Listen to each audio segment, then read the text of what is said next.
Kasus pemukulan terhadap Dr. Koas FK Unsri di Palembang berbuntut panjang. Setelah sosok Lady Aurelia dikuliti, kini giliran harta kekayaan ayahnya Dedi Mandarsha menjadi sorotan. Selain jumlahnya yang fantastis, dalam laporan kekayaan disorot karena pihaknya mengaku tidak punya rumah di Palembang. Sejumlah pihak menyebut bahwa yang bersangkutan punya rumah di Palembang, namun harta tersebut bukan atas namanya.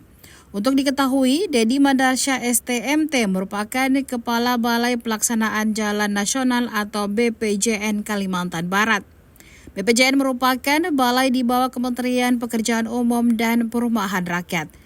Pegawai eselon 2 tersebut masuk dalam unit kerja Direktorat Jenderal Bina Marga. Dikutip dari LHKPN, Dedi Mandarsha mulai melaporkan harta kekayaan setelah menjadi Kepala Satuan Kerja sebagai Kepala Pelaksana Jalan Nasional Wilayah 2 Provinsi Riau. Lalu Dedi Mandarsha menjabat sebagai Kepala Satuan Kerja sejak Desember 2016 hingga Desember 2019. Satu di antaranya menjadi Kepala Satuan Kerja Wilayah 1 Provinsi Sumatera Selatan pada tahun 2019. Dedi kemudian menjabat sebagai pejabat pembuat komite atau PPK hingga Desember 2022. Setelah itu Dedi Mandarsha menjadi Kepala BPJN hingga saat ini. Lantas berapa sebenarnya total harta kekayaan Dedi Mandarsha?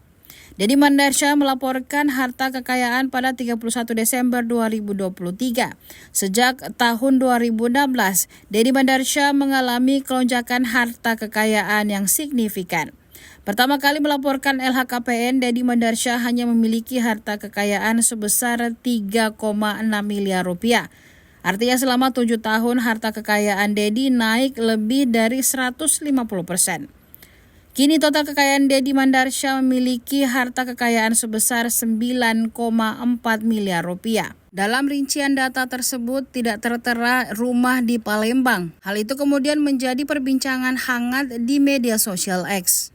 Download Tribun X sekarang, menghadirkan lokal menjadi Indonesia.